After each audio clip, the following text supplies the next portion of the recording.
любите свою родину, и вы гордитесь ей.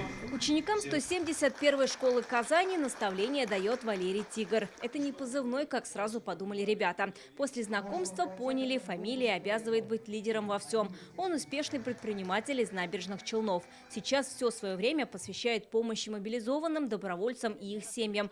После начала СВО сам пришел в военкомат, чтобы отправиться защищать родину. Не взяли из-за проблем со здоровьем. После ковида у меня 92% поражений легких было. Мне сказали, говорит, ты что, совсем что ли? Говорит, куда ты? Говорит, ну ты обузой будешь, говорит. Ты давай, говорит, 50 метров пробежим с тобой. Я 20 метров не могу пробегать, я все, задыхаться начинаю. Говорит, куда? Ну и с этого дня я такой, хорошо, будем помогать в тылу, чтобы и показывать людям, что надо помогать. Это наша Родина.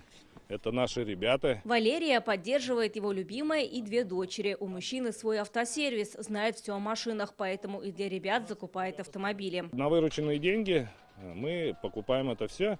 Я продал премиум-класса машину Гелендваген. И на них я сразу купил в первый же день, в феврале месяце, 5 новых Нив. Я отправил на СВО. Модернизировал их немного, усилил внизу все и отправил. До сих пор все 11 НИВ по сегодняшний день все работают и помогают ребятам. Гонять наши пацаны.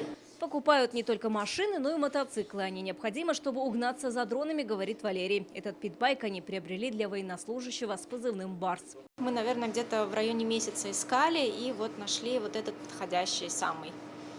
Объехали практически, наверное, все магазины, которые есть в Челнах. Он компактный, удобный, легкий, то есть его можно на руках практически перенести везде. Питбайк уже применяют в деле и благодарят за помощь. Большое спасибо Валерию Тигру за предоставленный питбайк, также печка, которая еще до сих пор запакована, еще не распечатана. Дядя Валера, так называют его военнослужащие. Он их всех по-родному братишками зовет. Помогает Тигр и их семьям.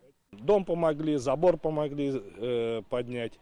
Машины покупаем тоже матерям, кто у нее там, например, один сын. Мы купили машину, чтобы она могла с деревни ездить на работу. И много так, сколько мы, 4 машины уже купили. Тоже, ну там они недорогие. Валерий признается, помогает просто так, от души и сердца. Говорит, он патриот своей страны, и это его долг. Патриотизм – это родина моя. Я тут родился, никуда уезжать не собираюсь. Вероника Гайнудинова, Лисан Саитова, ТНВ, Казань.